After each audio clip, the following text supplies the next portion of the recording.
কেৱল আনন্দিতই হোৱা নাই, গৌৰৱো অনুভৱ কৰিছোঁ।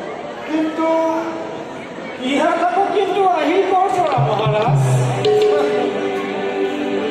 মোৰ পাছত মথুৰাৰ অধিকাৰী কোন হ'ব? কিয় যুৱৰাজ কংস? সেই চিন্তা সেইটো মোক বিব্ৰত কৰিছে মহাৰাজ, কংস আৰু অনুজবিলাকৰ অটপালি তুমি দেখা নাই? দৈত্য মানে কংসক পাগল কৰি পেলাইছে। বিধিৰ বিধানটো কোনোবাই খন্দাব পাৰে? ইয়াৰ পাছত মই কংসক কেনেদৰে ৰাজসিংহাসন গতাই দিব পাৰোঁ? অচিৰে কিবা এটা অমংগলৰ ইংগিত মই অনুভৱ কৰিছোঁ। আপুনি চিন্তা নকৰিব মহাৰাজ, উপযুক্ত সময় সমাগত।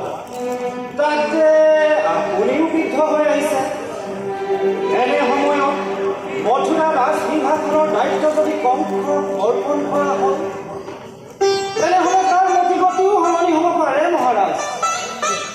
নহ'লে কিন্তু হিংসাৰ নাগানালত যদি কংস নিজৰ ভস্মীভূত হ'ব মহাৰাজ।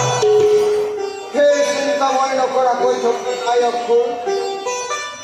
ৰাজমন্ত্ৰী হিচাপে তুমি মোক ঠিকেই উপদেশ দিছা, কিন্তু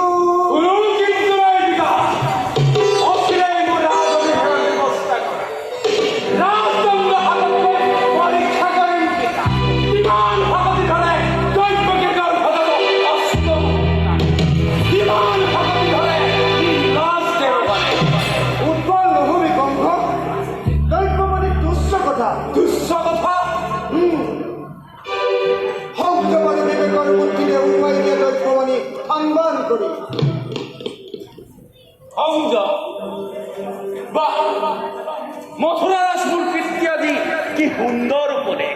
সন্মুখত মোৰ মৃত্যুৰ নিৰ্বিচিকা আৰু তুমি কৈছা সংযম।